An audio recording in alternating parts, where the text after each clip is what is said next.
Good morning student. आज के class में हम लोग कोसाइन रूल देखेंगे। पिछले क्लास में हम लोग साइन रूल देखे थे, अब देखेंगे cosine rule. Cosine rule cosine rule में होता है कि in any triangle ABC prove that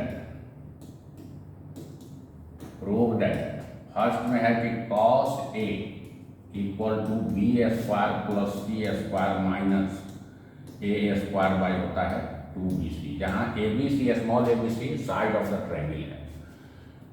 second होता है कि cos B जब लेते हैं तो ये होता है A square plus C square minus B square by 2AC।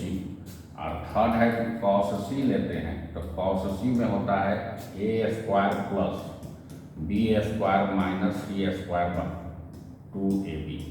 ये तीन फार्मूला होता है cos A का, cos B का, cos C का, जहाँ पर small ABC side of the triangle है। अब इसको हम एक को प्रूव करेंगे, दो आप लोग अपने से प्रूव कीजिएगा। इसको ये भी बहुत यूज होता है प्रॉपर्टीज ऑफ ट्रायंगल में। तो पहला देखिए कि मान लीजिए कि कोई एक ट्रायंगल हम एक्यूट एंगल ट्रायंगल ले लिए, इसको ए से डिनोट कर दिए, इसको बी एंगल है या ये सी है। अब ए के सामने के फिर उसी तरह से साइड क्या लेंगे, ए लेंगे, बी के सामने साइड ले लिए बी, और सी के सामने का साइड ले लिए सी। अब एक कंस्ट्रक्शन क्या करते हैं कि ए से एक परपेंडिकुलर इस पर डाल देते हैं AD, जो कि 90 डिग्री पर है, 90 डिग्री पर है। अब तो AB साइड का साइड है C, AC आपको B है और BC आपको A है। अब चलेंगे from triangle ABD, from triangle ABD। तो ABD में cos B इक्वल टू अगर देखते हैं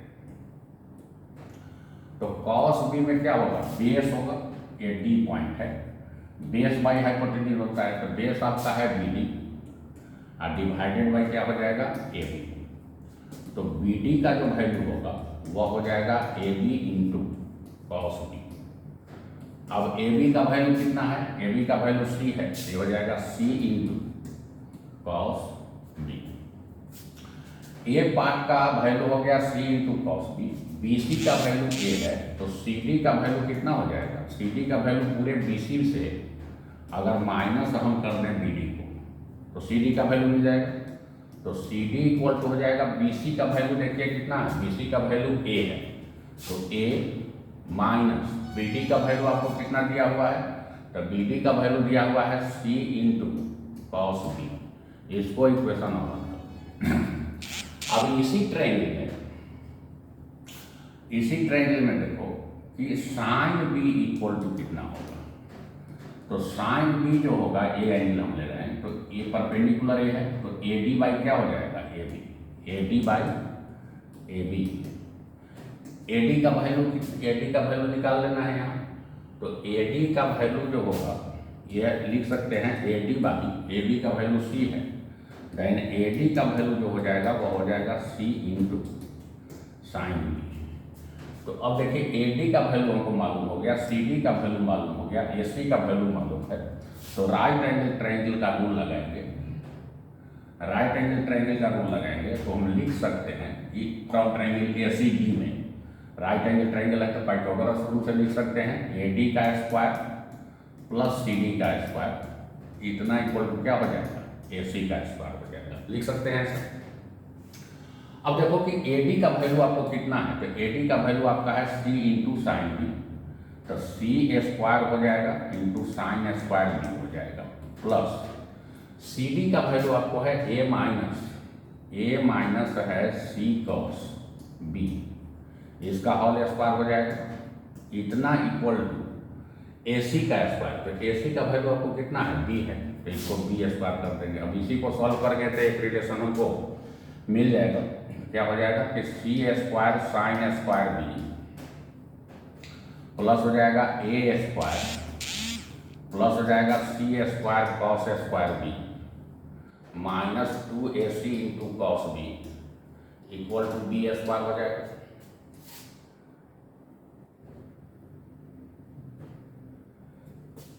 अब इसमें देखिए क्या करते हैं कि यहाँ से दोनों से सी स्क्वायर कॉमन ले लिए, तो बन जाएगा साइन स्क्वायर बी प्लस हो जाएगा cos square B plus A square, और इसको लाइए लेफ्ट साइड में तो माइनस बी स्क्वायर होगा, इतना इक्वल टू हो जाएगा 2ac इंटू कॉस बी।